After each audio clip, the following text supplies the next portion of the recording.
wait lang! Kung may flight ka bukas or this week, baka gusto mong i-check muna ang hand carry mo dahil mas naging strict si Cebu Pacific sa mga hand carry baggage. And yes, naghigpit na talaga sila dahil based on experience nung sumakay kami last second week of June, Cebu Pacific din to, may mga nahaharang talaga na may dalang hand carry luggage.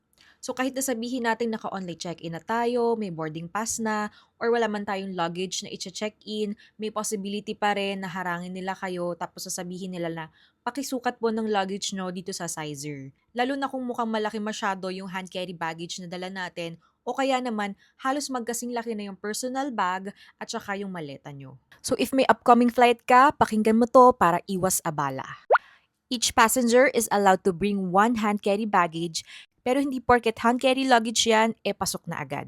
May specific dimensions kasi sa Cebu Pacific and makikita nyo rin to sa website nila and even during booking.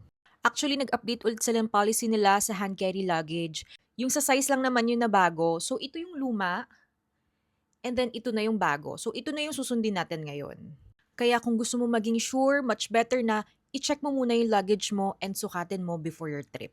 At pwede ka rin naman magdala ng tape measure in case sabihin nila na hindi pasok yung hand carry luggage na dala mo. Siyempre may karapatan pa rin naman tayong ipaglaban na tama naman yung size ng luggage natin based on their requirements. Pero aside sa size, may policy rin sila na 7 kg lang dapat yung total ng hand carry luggage natin and personal bag. Alam kong may magsasabi, dati hindi naman chine-check yan. O kaya naman, bakit yung amin lampas 7 kg pero nakalampas naman? Possible naman talaga yon kasi iba-iba yung experiences ng mga passengers. Pero ang mas importante, kailangan nating malaman kung ano ba yung ine-enforce nila ngayon. Actually, matagal na talaga yung rules na to pero mas naging mas mahigpit na lang talaga sila ngayon. Part ng reason ng hand carry limits ay para sa safety at para na rin sa operational requirements ng mga aircraft. Minsan mapapansin nyo, mag-o-offer sila ng libreng check-in ng baggage lalo na kapag puno yung flight. Usually ino-offer nila to bago mag-boarding. Para rin kasi ito sa efficient boarding and deplaning ng mga passengers.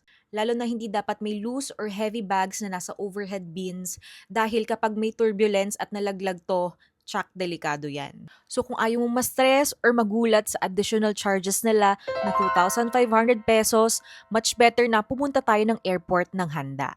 By the way, ito naman yung mga items na ina-allow nila sa mga hand carry baggage. I-screenshot nyo na lang for your reference. So ayun lang, safe travels at sana nakatulong. Kung may questions man kayo, mag-comment na lang kayo. And don't forget to follow me for more travel and lifestyle contents. Bye!